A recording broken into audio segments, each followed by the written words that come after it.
Aspirants. Your educator and mentor Karan Kishan Harsh is here with you. And before starting the today's lecture, सबसे पहले आज के ज्ञान की तरफ चलते हैं. ये कहता है कि always follow your passion और learn with passion. मतलब कि कभी भी किसी भी चीज़ को पढ़ना है, समझना है, सीखना है तो बड़े ही जुनून के साथ सीखें तो अच्छा लगेगा, काम करने में मजा आएगा. जो भी काम आप करते हैं बड़ी शिद्दत से कीजिए, बड़े ही जुनून से कीजिए. ऐसा करने से हमेशा आपकी सक्सेस जो है वो आपके कदमों में रहेगी. तो ज़्यादा से ज़्यादा सक्सेस होने के लिए वही काम करें जिनको करने से आपको अच्छा लगता हो. तो इसी जुनून और इसी शिद्दत के साथ आज के लेक्चर की तरफ प्रोसीड करते हैं.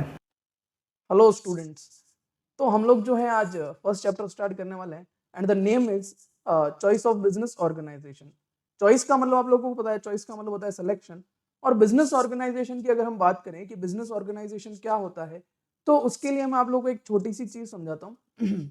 कोई भी ऐसा ऑर्गेनाइजेशन या कोई भी ऐसी एंटिटी, अगर हम बात करें किसी एंटिटी की, तो कोई भी ऐसी एंटिटी होगी जो प्रॉफिट कमाने के उद्देश्य से, यानी कि profit motive, for the earning profit motive, या फिर किसी सोसाइटी या किसी सेक्शन ऑफ सोसाइटी का भला करने के लिए, या फिर कोई सेक्टर जैसे आर्ट्स कॉमर्स वगैरह हो गया इनको प्रमोट करने के लिए, या फिर ग्रुप्स ऑफ जो पीपल्स होते हैं उन सब का भला करने के लिए अगर कोई ऑर्गेनाइजेशन ऐसा फॉर्म होता है, या फिर कोई कमर्शियल एक्टिविटी करने के लिए कोई ऐसी एंटिटी एक फॉर्म होती है तो उसे हम बिजनेस ऑर्गेनाइजेशन कहते हैं. हम लोग जो है आप लोगों में एक छोटी सी चीज जो है एग्जांपल देकर समझाता हूँ. अपनी स्क्रीन पर देखना आप लोग. सपोज करते हैं ये मिस्टर एक्स पर्सन है, ओके, और ये मिस्टर वाई पर्सन है. आप लोग स्क्रीन के ऊपर ध्यान रखना, मैं एग्जांपल समझा रहा हूं आपको कि किस तरीके से बिजनेस ऑर्गेनाइजेशन का सिलेक्शन ये लोग कर रहे हैं. देखिए मिस्टर एक्स जो है, सपोज करते हैं इनको पिज्जा बनाना आता है, बराबर, और ये जो मिस्टर वाई है इन्हें डोसा बनाना आता है, बराबर. दोनों लोग मिले, मिस्टर एक्स ने कहा कि मुझे पिज्जा बनाना आता है और मिस्टर वाई ने कहा कि मुझे जो है वो डोसा बनाना आता है. तो दोनों ने कोलैबोरेशन किया, दोनों ने जो है एक साथ आकर बोला कि हम लोग जो है एक बिजनेस करते हैं. अब अगर ये छोटे लेवल पे एक ठेला लेकर बिजनेस करना चाहते हैं तो उसके लिए अलग प्रोसीजर्स होंगे, उसके लिए अलग फॉर्मेलिटीज होगी. अगर ये दोनों मिलकर एक पार्टनरशिप करना चाहते हैं तो उसके लिए एक अलग फॉर्मेलिटीज रहेगी. और अगर ये लोग कंपनी का फॉर्मेशन करना चाहते हैं तो उसके लिए अलग फॉर्मेलिटी रहेगी. तो कहने का मतलब ये है कि किस तरीके से जो है इन दोनों ने अपने मिस्टर एक्स ने अपनी जो क्वालिटी थी वो लेकर आए, मिस्टर वाई अपनी क्वालिटी लेकर आए और दोनों ने जो है बिजनेस स्टार्ट करना शुरू कर दिया. अच्छा, जब ये डोसे और पिज्जा बेचेंगे तो ये लोग प्रॉफिट मोटिव से बेचेंगे, बराबर. और अगर आप लोग ऐसा हो जाए कि प्रॉफिट कमाने के उद्देश्य से अगर कोई काम करते हैं तो उसे भी हम लोग जो है वो मेन बिजनेस एंटिटी कहलाती है और इसे हम कमर्शियल एक्टिविटीज भी कह सकते हैं, इकोनॉमिक एक्टिविटीज भी कह सकते हैं. तो कहने का मतलब ये है कि एक बार नोट्स की तरफ ध्यान देना तुम लोग. मैं तुम लोगों के लिए हाईलाइट करता हूं. Entity formed for the purpose of carrying on commercial enterprises. किसी भी कमर्शियल एंटरप्राइजेस को करने के लिए अगर हम कोई एंटिटी का फॉर्मेशन करते हैं उसे हम बिजनेस कहते हैं इन सिंपल लैंग्वेज. अच्छा, commercial activity, profit making activity for the development of particular section, particular society, ये सारे काम जो है बिजनेस ऑर्गेनाइजेशन में इंक्लूड हम लोग करते हैं. सॉरी. अब बात करते हैं, अगर हम बात करें नेक्स्ट चीज की बात करें तो नेक्स्ट डेफिनेशन जो है हमारे पास वो है डिपेंडेंसी की, बराबर. कि डिपेंडेंसी क्या होता है. देखिए यहां पर मैंने आप लोगों के लिखा है डिपेंडेंसी, यानी कि जब भी हम चॉइस ऑफ बिजनेस करेंगे तो हम किन किन चीजों को ध्यान में रखेंगे. सबसे पहला हम लोग ये देखेंगे कि क्या रिसोर्सेज हमारे पास अवेलेबल है या नहीं है. फिर हम ये देखेंगे कि हमारे पास कैपिटल है या नहीं है. सपोज करते एक बड़ी सी फैक्ट्री लगानी है और उसके लिए मुझे 2 करोड़ रुपए चाहिए. अच्छा, दिमाग में तो आ गया कि मुझे जो है बड़ी फैक्ट्री लगानी है सॉरी, लेकिन अभी जब कैपिटल चेक किया तो पता चला 2 करोड़ रुपए ही नहीं है, तो हम लोग उस बिजनेस को स्टार्ट नहीं कर पाएंगे. तो कहने का मतलब ये है कि इन इन चीजों को ध्यान में रखते हुए हम हमारे बिजनेस का सिलेक्शन करते हैं. तो नेचुरल रिसोर्सेज की बात कर ले, अगर हम सपोज करते हैं कि मैंने कोई बिजनेस स्टार्ट किया और उस बिजनेस में मुझे कोल की रिक्वायरमेंट है. अभी कोल जो है मेरे सराउंडिंग 1000 किलोमीटर में कहीं भी नहीं मिलता, तो मेरे लिए बाहर से यानी कि 1000 किलोमीटर दूर से कोल मंगवाना बहुत डिफिकल्ट रहता है, कॉस्ट ज्यादा आएगी. तो मैं ऐसे बिजनेस को करने की कोशिश नहीं करूंगा जिसमें कॉस्ट ज्यादा है. अच्छा, कॉस्ट ज्यादा आ गई तो मेरा प्रॉफिट कम हो जाएगा, है कि नहीं. तो पहली चीज मेरे को ये चेक करना है कि रिसोर्सेज मेरे पास अवेलेबल है या नहीं है। फिर हम लोग ये चेक करेंगे कि कैपिटल हमारे पास प्रॉपर है या नहीं है। अच्छा, हमारा ऑब्जेक्टिव क्या है बिजनेस करने का। हमारा बिजनेस करने का ऑब्जेक्टिव अगर सपोज करते हैं कि फॉर द प्रमोशन ऑफ किसी पर्टिकुलर सेक्टर के लिए है, तो वो हमें सेलेक्ट करना पड़ेगा। या हमारा ऑब्जेक्टिव प्रॉफिट मोटिव है, तो हमें उस तरीके से बिजनेस को सेलेक्ट करना पड़ेगा। अभी हम लोगों का जो सॉरी, हम लोगों का जो मोटिव है वो है से प्रॉफिट कमाना, और हमने जो है सेक्शन 8 कंपनी खोल दी, section 25 company as per companies act 1956। तो ये मोटिव, हमारा ऑब्जेक्टिव और हमारा मोटिव जो है बिल्कुल मैच ही नहीं कर रहा है। उसके बाद हम ये देखेंगे कि गवर्नमेंट पॉलिसीज क्या है। अच्छा, हम लोग ऐसा बिजनेस कर रहे हैं जिसमें टैक्स पॉलिसी, टैक्स रेट्स बहुत ज्यादा है, तो हमारे लिए नुकसान है, क्योंकि आधा से ज्यादा पैसा तो हमें टैक्स में ही देना पड़ेगा। उसके बाद गवर्नमेंट पॉलिसीज क्या है। तो इन सारी चीजों को ध्यान में रखते हुए हम हमारे बिजनेस का सिलेक्शन करते हैं। अभी मैंने आप लोगों को ये चीज बताई बिजनेस ऑर्गेनाइजेशन क्या होता है। उसके बाद मैंने आपको ये समझाया कि डिपेंडेंसी किसके ऊपर है। अच्छा, किस चीज की डिपेंडेंसी, बिजनेस को सेलेक्ट करने की, चॉइस ऑफ बिजनेस जो है उसको हम कैसे सेलेक्ट करेंगे, उसकी क्या डिपेंडेंसी रहेगी। तो स्टूडेंट, मैंने आप लोगों को जो सबसे पहली चीज बताई वो ये थी कि बिजनेस ऑर्गेनाइजेशन क्या होता है। हम लोग पेन को सेलेक्ट कर लेते हैं instant of highlighter. Business organisation क्या होता है। बिजनेस ऑर्गेनाइजेशन में मैंने आपको बताया कोई भी कमर्शियल एक्टिविटी, कोई भी कमर्शियल एक्टिविटी के लिए अगर हमने कोई काम किया, से प्रॉफिट मोटिव है कि प्रॉफिट मोटिव के लिए, फॉर द डेवलपमेंट, डेवलपमेंट के लिए अगर मैंने कोई काम किया है, और अगर मैंने किसी particular sector, sorry SECT over कर देते हैं इसको, सेक्टर, उसके प्रमोशन के लिए, बराबर इस तरीके से अगर मैंने कुछ किया तो उन सभी को हम लोग जो है बिजनेस एंटिटी कहेंगे। अगर हम नेक्स्ट बात करें, उसके बाद मैंने आप लोग को क्या बताया, तो मैंने आपको ये बताया बिजनेस जो है वो किसके ऊपर डिपेंड रहेगा। बिजनेस डिपेंड रहेगा हमारा नेचर कैसा रहेगा उस बिजनेस का।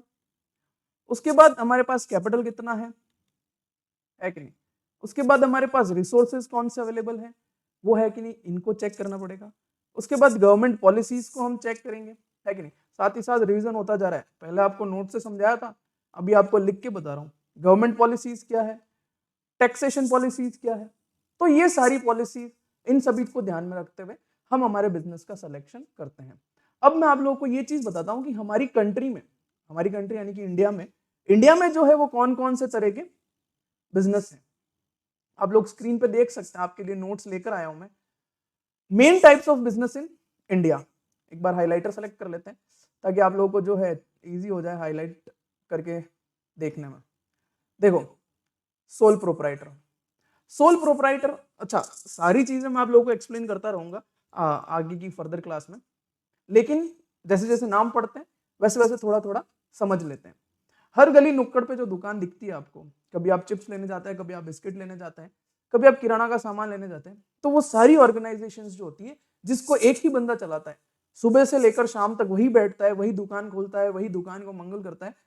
तो ऐसा बंदा जो बिजनेस करता है उसको हम सोल प्रोपराइटर कहते हैं। उसके बाद अगर हम बात करें पार्टनरशिप की, तो पार्टनरशिप ऐसा बिजनेस है जो कि सोल प्रोपराइटर से थोड़ा सा ज्यादा है, यानी कि थोड़ा सा बड़ा है। अच्छा, पार्टनरशिप का नाम सुनते ही हम लोगों को पता चलता है कि यहाँ पर कोई ना कोई तरह की पार्टनरशिप होती होगी। हम लोग क्रिकेट में भी देखते हैं, दो बैट्समैन मिलकर एक पार्टनरशिप बनाते हैं, तो हमें पता है कि पार्टनरशिप एक अकेला तो हो ही नहीं सकता, पार्टनरशिप हमेशा दो लोगों की होती है। तो ऐसा ऑर्गेनाइजेशन या ऐसा बिजनेस जिसमें दो या दो से ज्यादा लोग मिलकर किसी काम को करते हैं, उसे हम पार्टनरशिप फर्म कहते हैं। उसके बाद अगर हम बात करें तो हिंदू अनडिवाइडेड फैमिली, जिसको हम लोग शॉर्ट में क्या बोलते हैं स्टूडेंट्स, बताइए, HUF, हिंदू अनडिवाइडेड फैमिली। तुम लोगों ने अपनी 11th 12th की क्लासेस में अच्छे से पढ़ा होगा, जब बिजनेस स्टडीज पढ़ा होगा कि HUF जो है वो कोलकाता साइड से पहली बार आया था। तो इसमें क्या होता है कि पर्टिकुलर एक फैमिली जो होती है, हिंदू फैमिली, वो अपना बिजनेस कैरी ऑन करती है, और जैसे जैसे पीढ़ियां निकलती जाती है वैसे वैसे बिजनेस जो है वो कैरी फॉरवर्ड होता चलता है। उसके बाद अगर हम बात करें कि नेक्स्ट जो है वो है हमारा एलएलपी, जिसको हम लिमिटेड लाइबिलिटी भी कहते हैं। ये रहा हमारा LLP, limited liability partnership. Partnership का एडवांस वर्जन, जैसा कि आप लोग देखते हैं, आप अपने पास गैजेट्स रखते हैं, उन गैजेट्स में हमेशा एडवांस वर्जन आता रहता है। तो बिजनेस में भी जो है कानून को चेंज कर यानी कि लॉ को चेंज करके, लॉ में अमेंडमेंट्स करके इनमें इनको जो है एडवांस किया जाता है, इनमें जो है नए नए वर्जन लाया जाता है। तो उसमें जो पार्टनरशिप है, ये देखना तुम लोग, ये जो पार्टनरशिप है इसी का एडवांस वर्जन जो है वो है लिमिटेड लाइबिलिटी पार्टनरशिप। डिटेल में आने वाली क्लास में, इसी क्लास में कोशिश करेंगे, नहीं तो फिर नेक्स्ट क्लास में जरूर हम इसे भी समझेंगे। उसके बाद आता है सेक्शन 8 कंपनी। अच्छा, यही जो बच्चों ये जो सेक्शन 8 कंपनी है ना, यही सेक्शन 25 कंपनी होती है एज पर कंपनीज एक्ट 1956। अगर हम इसकी बात करें तो मैं यहाँ पर आप लोगों के लिख लेता हूँ section 25 company as per companies act 1956। Company अधिनियम 1956 के अनुसार जो धारा 25 में जो कंपनी दे रखी है, वही कंपनी अधिनियम 2013 के अंतर्गत सेक्शन 8 कंपनी भी कहलाती है। कोई इशू नहीं है, इजी सी चीज है। जब हम कंपनीज को पढ़ेंगे डिटेल में, हालांकि कंपनीज का जो आपका चैप्टर, इस चैप्टर में जो पोर्शन है वो मैंने इन वीडियोस में कवर अप नहीं किया है, क्योंकि जो क्योंकि जो नेक्स्ट वीडियो है उसमें मैं सारी कंपनीज को कवर करने वाला हूँ। अभी हम बात करते हैं कोऑपरेटिव सोसाइटीज। बिल्कुल इजी सी चीज है। कोऑपरेटिव सोसाइटीज जो है वो कुछ पीपल मिलकर बनाते हैं, और अपने ग्रुप का डेवलपमेंट करने के लिए, अपने ग्रुप के लोगों का डेवलपमेंट करने के लिए, उनको अगर कभी कोई जरूरत पड़ गई तो उस तरीके की सोसाइटीज जो है फॉर्मेशन होता है कंट्री में। ये भी चीज आप लोगों ने 11th-12th में तो पढ़ा ही होगा, लेकिन हम लोग इसमें भी पढ़ेंगे अच्छे से डिटेल में। अभी हम बात करते हैं नेक्स्ट कंपनी की। कंपनी जो है बेसिकली कंपनी की सारी चीजें आप लोगों के खून में होनी चाहिए, क्योंकि आप लोग जो है आने वाले टाइम में कंपनी सेक्रेटरी बनने वाला है। तो कंपनी के रिगार्डिंग सारी चीजें आप लोगों को अच्छे से पता होनी चाहिए। कहने का मतलब ये है कि कंपनी के रिगार्डिंग सारी चीजें आपके खून में होनी चाहिए। कंपनी का डिटेल डिस्क्रिप्शन हम लोग आगे करेंगे। उसके बाद ट्रस्ट का फॉर्मेशन होता है। जैसा आप लोगों ने देखा होगा, कभी आप मंदिर जाते हैं तो वहां पर लिखा होता है दिस एंड दैट ट्रस्ट। कभी आप कोई मैरिज हॉल में चले गए तो वहां पर लिखा होता है this and that trust sorry. तो ये चीजें क्या होती है, ये वहां के उस समाज के पर्टिकुलर लोग मिलकर जो बनाते हैं उसे हम ट्रस्ट भी कहते हैं। और एसोसिएशन ऑफ पर्सन, जहां पर बहुत सारे पर्सन मिलकर कोई बिजनेस को चलाते हैं, और बॉडी ऑफ इंडिविजुअल्स। तो इस तरीके से जो है ये मेन बिजनेस है जो हमारी कंट्री में होते हैं, मेन टाइप ऑफ बिजनेस जो हमारी कंट्री में होते हैं। इनको हम जो है फर्दर आगे आगे डिस्कस करेंगे। देखते हैं एक बार और आगे हम लोगों ने क्या लिख रखा है आप लोगों के लिए सॉरी। सबसे पहले बात करते हैं सोल प्रोप्राइटर की। सोल प्रोप्राइटर बहुत ही इंटरेस्टिंग चीज है, और ज्यादा इसमें आप लोगों को दिमाग लगाने की जरूरत नहीं है। ऐसा मैं आप लोगों को इसलिए कह रहा हूं क्योंकि ये जो सोल प्रोप्राइटर है, ये आप लोग हर गली नुक्कड़ पे देखते हैं, बराबर। आज आप अपने घर से बाहर निकले, सपोज सब्जी वाले की दुकान थी, तो वो कोई कंपनी नहीं है, वो कोई पार्टनरशिप नहीं है, that is termed as sole proprietor. अगर आप लोग थोड़ा आगे चले, आप लोगों ने जो है बिस्किट्स परचेज करना है या बिस्किट्स खाना है आप लोगों को, तो उसके लिए आप किसी शॉप पर चढ़े तो that is also sole proprietor. यानी कि हम लोग सोल प्रोप्राइटरशिप को तो हर जगह हमारी कम्युनिटी में हर जगह देखते हैं। तो सोल प्रोप्राइटरशिप, अच्छा ऐसा क्या है कि हम लोग हर जगह देखते हैं इसको? इसका कारण ये है कि इसको कोई भी स्टार्ट कर सकता है, बहुत ही इजी फॉर्मेशन। इसका मतलब भाई कोई भी स्टार्ट कर सकता है, इसका मतलब सर आपकी बात में से एक पॉइंट निकल के आ रहा है कि इजी फॉर्मेशन है। तो हाँ, हम लोग इसको कह सकते हैं कि इसका इजी फॉर्मेशन होता है, बराबर स्टूडेंट्स। आप लोग के लिए वैसे तो सारे नोट्स अवेलेबल हैं स्क्रीन पे, और अगर कुछ एक्स्ट्रा मैं कुछ बोल रहा हूं जो मैं यहाँ पर नहीं लिख पा रहा हूँ, वो आप लोग जो है वीडियो पॉज करके अपने नोट्स में लिखते रहिएगा। अच्छा जैसा कि मैंने आप लोगों को शुरुआत में बताया था कि सोल प्रोप्राइटरशिप जो है उसमें सिर्फ एक ही पर्सन जो है वो बिजनेस करता है। एक ही बंदा बेचारा सुबह दुकान खोलता है और रात को उस दुकान को मंगल करता है। तो उस बिजनेस की जितनी भी एसेट्स होगी, क्या वो किसी और की होगी या सिर्फ उसी की होगी? ऑब्वियस सी बात है, सारी की सारी एसेट्स सिर्फ उसी की होगी। तो इसीलिए देखते हैं एक बार कुछ कैरेक्टरिस्टिक्स मैं आप लोगों के लिए लेकर आया हूं जो कि आपके बिजनेस में, सॉरी आपके इस सब्जेक्ट में, इस चैप्टर में जो है बहुत काम आने वाला है। क्योंकि एक चीज और मैं आपको बता दूं कि ये जो पेपर होता है आपका, ये वाला पेपर आपको एमसीक्यू में नहीं मिलता है, ये आपका डिस्क्रिप्टिव पेपर होता है, इसमें आपको डिटेल में सारी कुछ चीजें लिखनी होती है। तो सोल प्रोप्राइटर की कौन कौन सी कैरेक्टरिस्टिक्स हैं वो मैंने आप लोगों को यहाँ पर बताई है। देखते हैं एक बार। One person owns all assets, यानी कि सारी की सारी एसेट्स उस अकेले बंदे की होगी और किसी की भी नहीं होगी। उसके बाद बात करते हैं नो लीगल फॉर्मेलिटी रिक्वायर्ड, बिल्कुल कोई लीगल फॉर्मेलिटी है ही नहीं। अच्छा, आपको कहीं दुकान खाली दिख गई तो अगर आपकी है तो वेल एंड गुड है, और अगर नहीं है तो आप उसे रेंट पर ले लीजिए, है कि नहीं। आप और उस लैंडलॉर्ड के बीच में एक अग्रीमेंट हो जाएगा और आप उसको हर महीने रेंट देते रहिए और आप अपनी दुकान चलाइए, आपको कोई नहीं रोक सकता, बराबर। Licensing is compulsory if required, ये पॉइंट ध्यान से सुनना, इसको मैं स्टार मार्क कर देता हूं। लाइसेंसिंग जरूरी है अगर जहां पर उसकी रिक्वायरमेंट है, अदरवाइज कहीं कोई जरूरत नहीं है। सपोज करते हैं एक सब्जी वाले की दुकान है, उसको कोई लाइसेंस की जरूरत नहीं है, तो उसके लिए लाइसेंसिंग रिक्वायर्ड नहीं है। अब सपोज करते हैं मैंने मेरी से कोई फूड कॉर्नर खोला, बराबर, जहां मैं पिज्जा मोमोज वगैरह बेचता हूं। तो फूड आइटम कभी भी आप बेचते हैं ना, फूड्स का ऐसा खाना बनाकर, तो आपको फूड इंस्पेक्टर, फूड डिपार्टमेंट से लाइसेंस लेना पड़ता है। तो उस केस में भले आपका बिजनेस छोटा हो, सॉरी, लेकिन आप लोगों को जो है लाइसेंस लेना जरूरी रहेगा। Owned and manage by single person, obvious सी बात है, मैंने बार बार बताया आपको, बार बार एक ही चीज रिपीट की है कि सुबह से शाम तक वही बंदा बैठता है, अकेला बंदा। तो ओन्ड बाय और मैनेज बाय सिंगल पर्सन, वही उसका मैनेजमेंट करेगा और वही उसका मालिक भी रहेगा बिजनेस का, दैट इज सिंगल पर्सन। अच्छा, यहां पर आप लोगों के लिए बना देता हूं, ये है वो सिंगल पर्सन, ओके। अब बात करते हैं no registration is required, obvious सी बात है, रजिस्ट्रेशन की जरूरत नहीं है। अच्छा, क्या सर बाकी, अच्छा आप कह रहे हैं सर रजिस्ट्रेशन की जरूरत नहीं है, तो क्या बाकी के बिजनेस में? हाँ, कुछ कुछ बिजनेसेस हैं जहां पर रजिस्ट्रेशन कंपलसरी है, उनको भी हम आगे डिटेल में पढ़ेंगे। अभी बात करते हैं रजिस्ट्रेशन इन सर्विस और सेल्स और इनकम टैक्स। ये क्या प्रॉब्लम होगी? सिर्फ पहले तो आप कह रहे हैं कि आपको रजिस्ट्रेशन की जरूरत नहीं है, फिर आप कह रहे हैं registration in service tax, sales tax and income tax is जरूरी या इज कंपलसरी कह सकते हैं हम लोग। तो कहने का मतलब ये है कि सपोज करते हैं आपने इनकम अर्न करते करते आपकी इनकम जो है करीब, जो भी गवर्नमेंट का स्लैब रेट है जो आप टैक्स में पढ़ते हैं 5 लाख अबाव और जो भी है, तो उस केस में अगर आपकी इनकम इतनी बढ़ गई इन अ पर्टिकुलर फाइनेंशियल ईयर, तो आपको टैक्स पे करना पड़ेगा। जब आप टैक्स पे कराएंगे तो अपने आपको एज अ जो है ऑर्गेनाइजेशन, बिजनेस ऑर्गेनाइजेशन, वहां पर रजिस्ट्रेशन करवाना पड़ेगा। तो इसीलिए हमने ये बोला कि अगर आप कोई लिमिट क्रॉस करते हैं तो उस केस में आपको रजिस्ट्रेशन करवाना पड़ता है, ठीक है। अभी ये देखो नेक्स्ट जो चीज है, अच्छा अगर इनका एक बार क्विक रीजन करें तो एक तो पहला अकेला ही बंदा मैनेज करेगा, उसके बाद सारी एसेट्स उसकी खुद की रहेगी।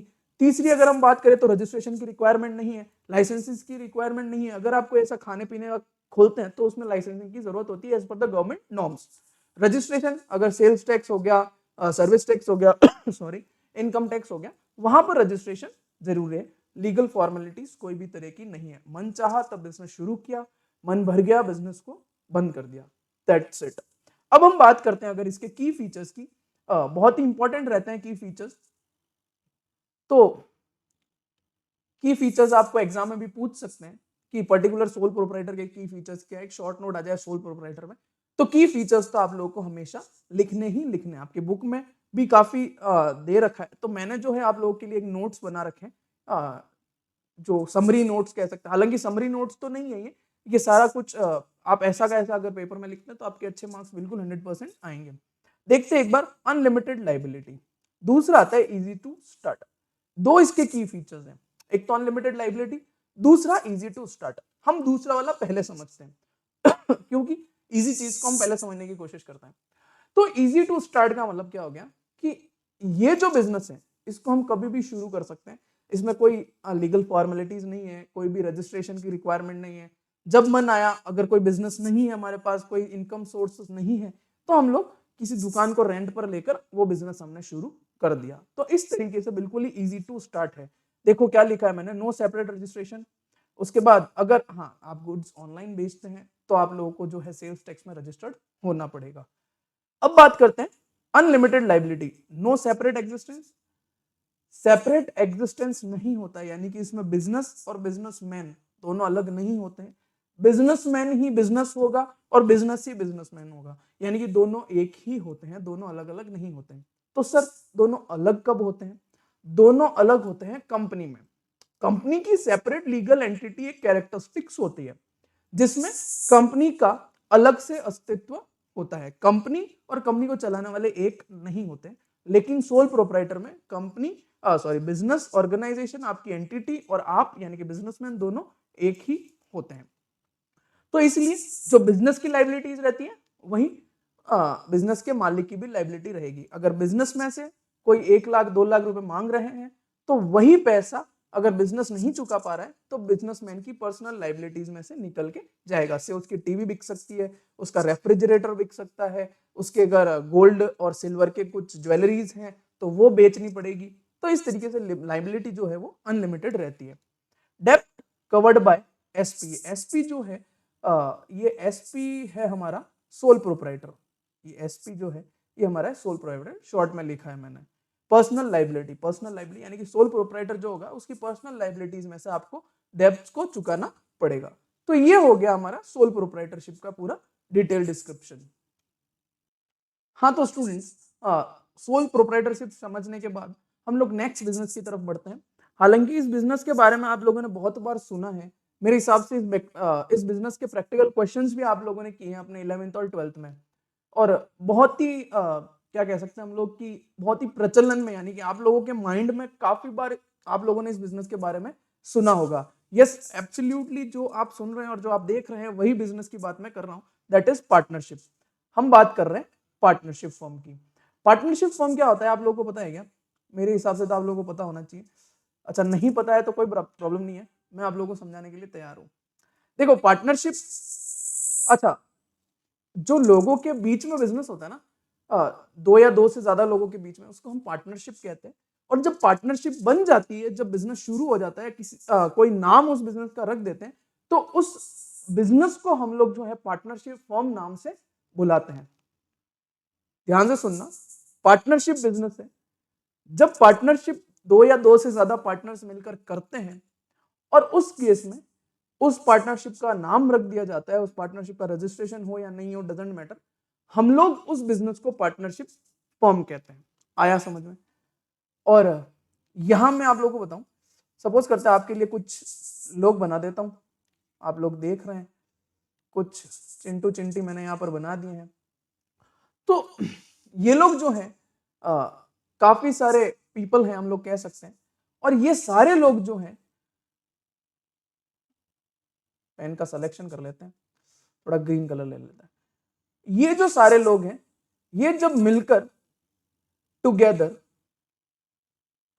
ये जब मिलकर टुगेदर किसी बिजनेस को करते हैं, ठीक है, उसे हम लोग जो है पार्टनरशिप कहते हैं। ठीक है, ये लोग कंपनी का फॉर्मेशन भी कर सकते हैं, लेकिन उसका एक अलग प्रोसीजर है, उसका एक अलग डिटेल डिस्कशन है। अभी सिर्फ आप लोगों को मैं पार्टनरशिप फर्म के बारे में बता रहा हूं। अच्छा, इसको जब मैंने सेकंड नंबर पे रखा है, यानी कि पहले आपको सोल प्रोप्राइटरशिप समझाया, फिर आपको पार्टनरशिप समझा रहा हूं, तो इसका मतलब एक चीज तो फिक्स है दिमाग में आप लोगों के भी, सोल प्रोप्राइटरशिप थोड़ा सा इजी होगा एज कंपेयर टू पार्टनरशिप, यानी कि पार्टनरशिप थोड़ा सा हार्ड होगा, या इसका इंप्लीमेंटेशन जो है या इसको शुरू करने का कार्यक्रम जो है थोड़ा सा सोल प्रोप्राइटर से डिफिकल्ट रहेगा। ऑब्वियसली बात है, जब दो लोग मिलकर बिजनेस, अच्छा एक अकेला बिजनेस तो बिजनेस का मालिक है, जो मर्जी आए वो डिसीजन ले सकता है, लेकिन जब दो या दो से ज्यादा लोगों की बात आ जाए तो उस केस में जो है हम लोगों को काफी प्रॉब्लम्स क्रिएट होती है। उन सभी चीजों को जो है हम लोग यहाँ पर डिस्कस करेंगे। एक कैरेक्टरिस्टिक्स आप लोगों को पता चल गया, ये अकेले बंदे के साथ नहीं होता है, एक या एक से दो या दो से ज्यादा लोगों के बीच में पार्टनरशिप होती है। तो सबसे पहले हम लोग देखते हैं created by drafting partnership deed. बहुत ही इंपॉर्टेंट चीज है, इसको मैंने हाईलाइट किया, इसको मैंने गोला किया है, इसीलिए किया है क्योंकि पार्टनरशिप डीड जो है वो बहुत ज्यादा इंपॉर्टेंट है। पार्टनरशिप डीड होती क्या है मैं आप लोगों को बताता हूँ। पार्टनरशिप डीड बेसिकली कुछ ऐसा रॉकेट साइंस नहीं है, ये एक पेपर के ऊपर सारा हम लोग जो है सारी शर्तें लिख देते हैं। भाई हम लोग जो है सपोज करते हैं आज हम लोग गेम खेलते हैं, कोई क्रिकेट खेलते हैं, तो हम लोग क्या करते हैं उसके सारे रूल्स जो है वो एक पेपर पे बना के लिख देते हैं कि भाई इतने बॉल का ओवर होगा, ये सारी चीजें जो है ऐसे टॉस होगा, वो सारी चीजें हम लोग एक पेपर पे नोट डाउन करके रख देते हैं। उसी तरीके से जब दो लोग या 2 से ज्यादा लोग पार्टनरशिप फॉर्म करते हैं तो वो अपनी पार्टनरशिप के सारे रूल्स और रेगुलेशंस जो है वो एक पर्टिकुलर फॉर्म के ऊपर एक पर्टिकुलर पेपर के ऊपर लिखकर रख देते हैं, उसे ही हम लोग जो है पार्टनरशिप डीड कहते हैं। ठीक है, ये डाउट क्लियर हो गया आप लोगों का? इसमें मेरे हिसाब से आप लोगों को कोई डाउट नहीं होना चाहिए। पार्टनरशिप डीड क्या होती है? ओके, तो पार्टनरशिप डीड क्या होगी? ऐसा पेपर या ऐसा डॉक्यूमेंट जिसमें पार्टनरशिप के रिगार्डिंग सारी चीजें डिटेल में लिख रखी हो, उसे हम पार्टनरशिप डीड कहते हैं। अच्छा, आगे की बात करते हैं। तो एक चीज और क्लियर हो गई कि पार्टनरशिप हमेशा पार्टनरशिप डीड के माध्यम से ही बनेगी। पार्टनरशिप डीड नहीं है तो पार्टनरशिप नहीं है। क्लियर है आप लोगों को? आगे चलें। बिटवीन 2 और मोर पर्सन, ये कैरेक्टरिस्टिक्स आपको याद करवाने की जरूरत नहीं है, आप लोग आराम से बता सकते हैं। ऑब्वियस बात, अकेला बंदा तो सोल प्रोप्राइटरशिप करेगा और एक से ज्यादा लोग होंगे यानी कि दो से ज्यादा लोग पार्टनरशिप करेंगे। रजिस्ट्रेशन इज ऑप्शनल, ऑब्वियस बात है। इसको भी मैं एक बार स्टार मार्क कर देता हूं क्योंकि समझने योग्य चीज है। ठीक है, रजिस्ट्रेशन इज ऑप्शनल। ऑप्शनल का मतलब रजिस्ट्रेशन करवाओ चाहे नहीं करवाओ, आपकी इच्छा है। गवर्नमेंट ने कह दिया रूल बना के, रजिस्ट्रेशन करवाओ चाहे नहीं करवाओ, ये आपकी इच्छा है। लेकिन कल को आपने रजिस्ट्रेशन नहीं करवाया और कोई कॉन्सिक्वेंसेस हो गए जिसमें आपको कोर्ट में जाना पड़ गया, उस केस में कोर्ट आपकी पार्टनरशिप को पार्टनरशिप कंसीडर नहीं करेगी। आया समझ में कि नहीं आया? मेरे हिसाब से आ गया होगा। ठीक है, तो कहने का मतलब ये है कि अगर कोई आपने पार्टनरशिप बनाई, से यहां पर समझाता हूं ना तुम लोगों को अच्छे से। ये देखो, ये मिस्टर एक्स है और ये मिस्टर वाई है, दोनों ने मिलकर जो है पार्टनरशिप बनाई। ठीक है, दोनों ने मिलकर पार्टनरशिप बनाई।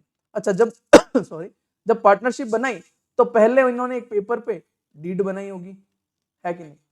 अब जब इन्होंने ये डीड बनाई थी तो इस डीड का रजिस्ट्रेशन इन्होंने करवाया ही नहीं। सुन रहे हैं आप लोग? इस डीड का रजिस्ट्रेशन इन्होंने करवाया ही नहीं। अब हुआ क्या, किसी आउटसाइडर के साथ इनका कोई सूट फाइल हो गया, कोर्ट में सूट फाइल हो गया। यानी कि कोई आउटसाइडर जो है कोर्ट में गया और इसने केस लगा दिया इस पार्टनरशिप के अगेंस्ट में। अभी जब ये लोग कोर्ट में जाएंगे ना तो पार्टनरशिप को कंसीडर नहीं किया जाएगा। इसका रीजन ये है क्योंकि ये रजिस्टर्ड नहीं है। जब आप रजिस्टर्ड ही नहीं है तो आप गवर्नमेंट की नजरों में है ही नहीं। जब आप गवर्नमेंट की नजरों में नहीं है तो गवर्नमेंट आपके साथ कैसे न्याय करे? आया समझ में? तो इसलिए रजिस्ट्रेशन ऑप्शनल रखा गया है। लेकिन हाँ, समझदार लोग जब भी पार्टनरशिप करेंगे हमेशा उसका रजिस्ट्रेशन करवाएंगे, इसीलिए ऑप्शनल है। लेकिन आप लोग कभी पार्टनरशिप करें तो दिमाग में ये चीज रखें कि ये कंपलसरी रजिस्ट्रेशन करवाना है हमें। नो मोर कंप्लायंसेस, ज्यादा कंप्लायंसेस की जरूरत नहीं है। Deed is registered to make a form, obvious सी बात है। आप रजिस्ट्रेशन किसका करवाएंगे? जो आपने डीड बनाई है बेटा उसी को आप लोग जो है वो रजिस्टर्ड करवाएंगे। तो हमेशा डीड का रजिस्ट्रेशन होगा फॉर्म को बनाने के लिए। क्लियर है? लोगों के बीच में, बार बार कह रहा हूं, ध्यान से सुनना, लोगों के बीच में पार्टनरशिप होती है और जब पार्टनरशिप का नाम पड़ जाता है तो उसे हम पार्टनरशिप फॉर्म कहते हैं। क्लियर है? It is govern by Indian partnership act 1932। देखो, हमारे देश में जो है ना कानून बनाना बहुत ज्यादा जरूरी हो गया है, क्योंकि कानून नहीं बनाएंगे ना तब तक लोग डरेंगे नहीं। हर कोई अपनी मर्जी का मालिक है। हमारे कॉन्स्टिट्यूशन में लिखा हुआ है सभी को फ्रीडम है। 19(1) से लेकर 19(1)A से लेकर 19(1)G तक बहुत सारा हमारा जो है कॉन्स्टिट्यूशन में लिखा हुआ है कि सबको हर तरह की फ्रीडम है। लेकिन उस फ्रीडम को थोड़ा सा कंट्रोल करने के लिए हमने कानून बना रखे हैं। तो बहुत सारे बिजनेस के बहुत सारे कानून हैं। जैसे जैसे बिजनेस पढ़ेंगे वैसे वैसे कानून भी पढ़ते रहेंगे, कोई दिक्कत नहीं है। और कंपनी सेक्रेटरी को तो बहुत सारे कानून पढ़ने होते हैं। और पार्टनरशिप को भी कंट्रोल करने के लिए, यानी कि पार्टनरशिप भी किसके अंडर कंट्रोल होगी उसके लिए भी हमने एक एक्ट बना रखा है, that is termed as Indian partnership act 1932, 1932। Company partnership अधिनियम 1932। इसके अंतर्गत आपको अपनी इसके अंडर आपको अपनी पार्टनरशिप को रजिस्टर्ड करवाना पड़ता है। ऐसा नहीं है कि आप गए और आरटीओ में जाकर अपनी कंपनी को रजिस्टर्ड पार्टनरशिप को रजिस्टर्ड करवा दिया, ऐसा नहीं होगा। जब भी आपको पार्टनरशिप को रजिस्टर्ड करवाना है आपको इस एक्ट के अंदर रजिस्ट्रेशन करवाना पड़ेगा। The act is Indian partnership act 1932। अभी बात करते हैं, वापस एक बार पेन को सेलेक्ट कर लेते हैं। Profit and loss is share between the partners, obvious सी बात है भाई। आज यहां देखते हैं, यहाँ ये एक्स है और यहाँ ये वाई है। अच्छा, इस बेचारे ने भी मेहनत की और इस बेचारे ने भी मेहनत की, लेकिन जो प्रॉफिट हुआ वो सारा का सारा ये ले गया, तो ये तो न्याय हुआ ही नहीं, ये तो जस्टिस हुआ ही नहीं। तो उस बेचारे ने किस बात की मेहनत की? इसीलिए बोला गया प्रॉफिट और लॉस दोनों पार्टियों में डिस्ट्रीब्यूट होगा, दो या दो से ज्यादा जो भी पार्टीज होंगी उन सब में डिस्ट्रीब्यूट होगा। अब मुद्दे की ये बात है कैसे डिस्ट्रीब्यूट होगा? सारी चीजें डीड में लिखी होती है। अगर दोनों बराबर पैसा लगा रहे हैं बराबर होगा। अच्छा, जितना कैपिटल लगा रहे हैं उसके अकॉर्डिंग प्रॉफिट डिस्ट्रीब्यूशन भी हो सकता है, बराबर? आया समझ में? ये कुछ कैरेक्टरिस्टिक्स पार्टनरशिप के थे। अच्छा, आपके लिए एक बार जो है मैं इसको थोड़ा सा रब कर देता हूं ताकि आप लोगों के लिए इजी हो जाए पढ़ना। सारी चीजें नोट डाउन कर लेना।